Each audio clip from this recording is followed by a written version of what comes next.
हर लड़की का एक सपना होता है, एक ख्वाब होता है कि जब उसकी शादी हो तो उसके सपनों का राजकुमार उसका मनचाहा पति हो, जो उसकी सारी इच्छाओं का ध्यान रखे, उसके बारे में सोचे और वह अपने पति के बारे में जाने, उसे प्यार करे। मैं ऐसा क्यों कह रहा हूँ? क्योंकि एक दुल्हन शादी होके अपने ससुराल आती है और जब ससुराल आती है तो सुहाग की सेज लगती है और सुहाग के कमरे में जब जाती है तो वो अपने पति के साथ सुहाग रात न मना करके वो अपने सास के साथ सुहाग रात मनाती है। आखिर ऐसा क्या होता है कि उसको ऐसा करना पड़ता है? तो इसको जानने के लिए वीडियो को पूरा देखिएगा। आदाब, नमस्कार, गुड इवनिंग, सत श्री अकाल। एक बार फिर आप तमाम लोगों का स्वागत है स्टोरी नेशन की कहानी के इस एपिसोड में। उम्मीद है पूरी फैमिली अच्छी होगी, अपना और अपनों का ख्याल रख रही होगी। आप लोगों के बीच घटना का जिक्र करूं उससे पहले एक गुजारिश है, एक रिक्वेस्ट है कि अगर आप लोग चैनल पे नए हैं तो चैनल को सब्सक्राइब कीजिएगा और घटना को ज़्यादा से ज़्यादा शेयर कीजिएगा।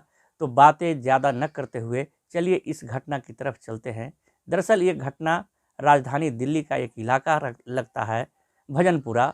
इसी भजनपुरा में एक परिवार रहता है, जिस परिवार में रामपाल नाम के एक व्यक्ति रहते हैं। उनकी पत्नी का नाम मालती, जिनकी उम्र 50 वर्ष रहती है। रामपाल की उम्र 55 वर्ष रहती है। इनकी 2 बेटियां रहती है जो कि शादीशुदा रहती है। इनका एक इकलौता बेटा जिसका नाम आकाश, उम्र 25 वर्ष रहती है। भरा पूरा परिवार रहता है, सब कुछ बढ़िया चल रहा होता है। जब बेटियों की शादी होकर बेटियां ससुराल चली जाती है, इसके बाद मालती और रामपाल अपने बेटे के बारे में सोचने लगते हैं कि बेटे का अगर विवाह हो जाता है तो घर में बहू आ जाती है तो हम लोग अपनी सारी जिम्मेदारियों से मुक्त हो जाएंगे। जो माता पिता होते हैं सोचते हैं कि बच्चों की टाइम से शादी विवाह कर दिया जाए। समय को किसने देखा है? अब जो मालती और रामपाल हैं, यह दोनों भी यही सोचते हैं और अपने बेटे के लिए बहू तलाश करने लगते हैं। धीरे धीरे समय गुजरने लगता है।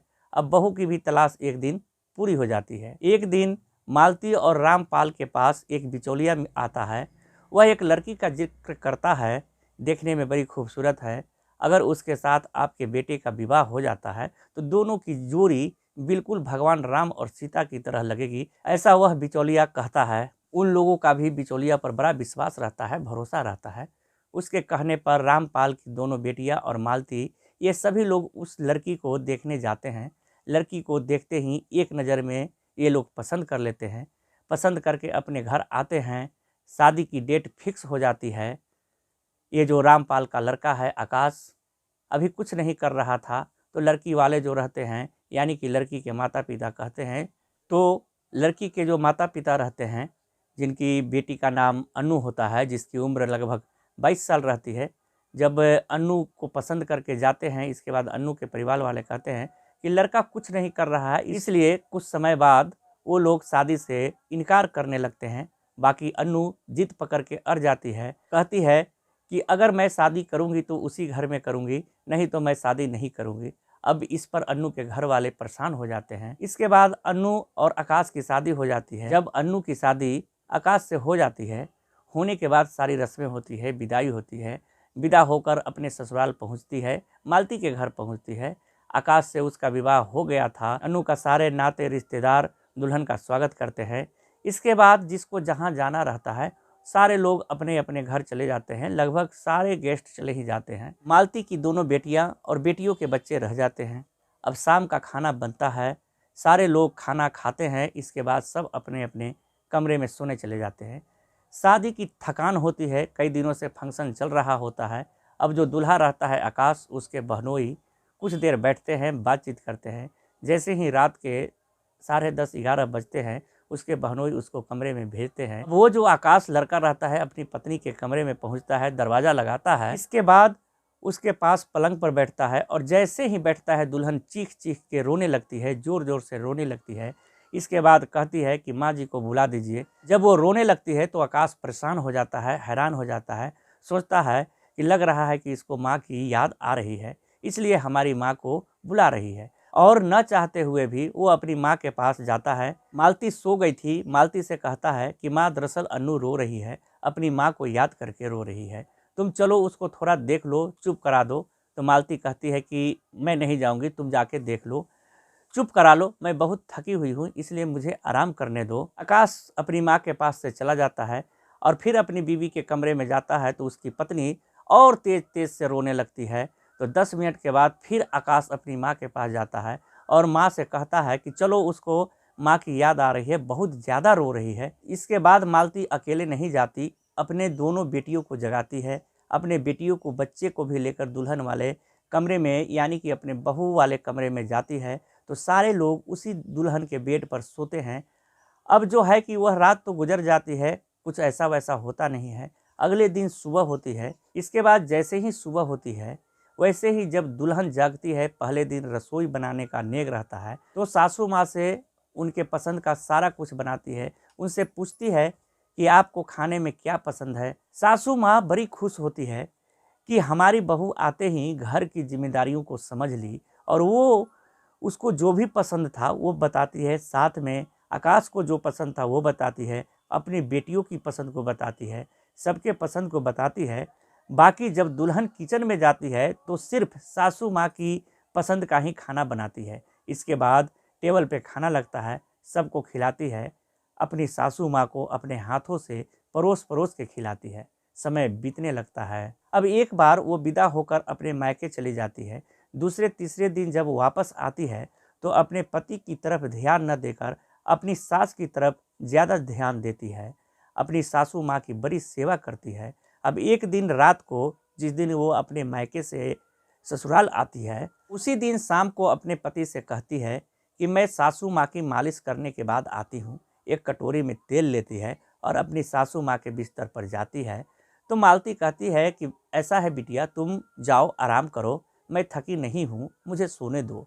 बाकी अन्नू मानती नहीं है। इसके बाद मालिश करने लगती है। जैसे ही मालती के पैर में मालिश होता है, मालती को नींद आने लगती है। जैसे ही मालती सोने लगती है, वैसे ही जो वह बहू है अन्नू, उनके साथ गंदी हरकतें करना शुरू कर देती है। वह उनके प्राइवेट पार्ट पर हाथ लगाने लगती है, उनके स्तनों पर हाथ लगाने लगती है। जब ऐसा मालती देखती है तो बहू को डांटती है, कहती है कि यह क्या कर रही हो। तो वह कहती है कि माँ जी आप चुप रहिए, प्लीज़ माँ जी, मैं जो कर रही हूँ वह करने दीजिए। मुझे तो आप पहले दिन से ही इतनी पसंद है कि मैं आपके बिना जी ही नहीं सकती। जब ऐसा कहती है तो सासू माँ के तो होश ही उड़ जाते हैं। फिर उसको समझाने की कोशिश करती है कि बेटा यह ठीक नहीं है। बाकी बहू मानने को तैयार नहीं थी, बार बार उनसे गंदी हरकत किए जा रही थी। अब यह बात मालती कहे तो किससे कहे, शर्म वाली बात होती है। ना ही अपने पति से कहती है, ना ही अपने बेटे से कहती है।